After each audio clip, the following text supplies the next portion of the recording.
बाल लीला। हे बलराम सहित कृष्ण, आप दोनों हाथों एवं घुटनों के बल चलते हुए घर के जिन जिन भागों में पहुंच जाते थे, उन भागों को अपनी गति से अतीव भूषित करते थे। आप दोनों नूपुरों की मधुर ध्वनि के श्रवण में कौतुक करते हुए चरण कमलों को हिलाते डुलाते इधर उधर मनोहर ढंग से सब वेग विचरते थे। आप दोनों मंद मंद मुस्कुराते थे और आपके दांत उस समय थोड़ा बाहर दिखाई पड़ते थे। केश खुलकर मुख पर पड़े रहते थे। कमल के समान सुंदर तलवे प्रकट हो जाते थे। बाहों के कंकण ढीले होकर कलाई पर आ रहते थे। आप दोनों इस स्थिति में अपनी लीलाओं से देखने वाले सभी लोगों के मन अत्यंत आकर्षित किया करते थे। हे वसुदेव, जब कौतुक भरे नेत्रों से गोप और गोपिकाएं आप दोनों के पीछे पीछे आते थे, तब कुछ अव्यक्त स्वर करते हुए हंसते हुए आप दोनों भाग जाते थे और मुख कमल मोड़े पीछे को देखते थे। आप दोनों इस तरह दर्शकों के मन में क्या क्या कौतुक पैदा नहीं करते थे। जब आप दोनों वेग से दौड़ते भागते थे, तब कभी गिर जाते और तुरंत ही उठ जाते।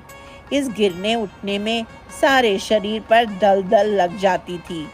आकाश में खड़े पंखहीन पापहीन मुनिगण पंख कीचड़ लगे आप दोनों की सस्मित वंदना करते थे। इसी समय दोनों माताएं जल्दी आकर बड़े वात्सल्य से आप दोनों को उठा लेती और तुरंत गले लगाकर बार बार चूम लेती। जब दुग्ध के स्तन भर जाते थे, तब अत्यंत भागवती यशोदा आपको अंक में धारण कर और वात्सल्य से आर्द्र होकर आपको दूध पिला देती थी। बीच में हे माया गोप बालक, आपके उस मुख को देखकर जिस पर मनोहर मंदहास अंकुरित था और जो मुकुल जैसे फूटने वाले दांतों से कोमल था, वे अतीव हर्षित हो जाती थी। अब आप चरणों के बल चलने लगे और आप अन्य बालकों के साथ पास पड़ोस के घरों में जाकर खेलते तथा बाल सुलभ चपलता एवं शरारत करते थे।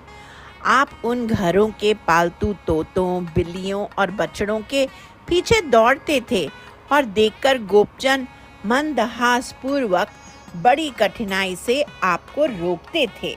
हे मोरहर, आप बलराम सहित जहाँ जहाँ जाते थे, वहाँ वहाँ गोपियाँ रोज अवश्य आँखों से आपको एकटक देखती रहती थी। उनको न घर के कामकाज की याद थी, न अपनी संतानों एवं नौकरों की। वे प्रतिदिन इस प्रकार अति व्याकुल हुआ करती थीं। गोपिकाओं के हाथों में ताज़ा मक्खन चाहते हुए आप कभी मधुर पद गाते और कभी कोमल नाच नाचते थे। फिर आप उनके द्वारा दयापूर्वक दिया जाने वाला मक्खन खाते थे और उबला हुआ दूध पीते थे। मुझे बलि के यहाँ याचना करनी पड़ी थी, उसे रहने दें। यहाँ तो अबलाओं के सामने ऐसा कभी ना करूँगा। हे देव, क्या आपने मन में यूं निश्चित कर याचना छोड़ दी और चोरन के कुशल उपायों से दूध मक्खन चुरा लेने लगे? आपकी इस घी दही की चोरी से गोपियों के हृदय में न कोप हुआ न ताप। आपने उनके हृदयों को पहले ही चुराकर हर्ष के समुद्र में डुबा दिया था। वही आप, हे गुरुवायूरपुरेश, मेरे रोगों को दूर करें। सर्वत्र गोविंद नाम संकीर्तन। गोविंदा गोविंदा।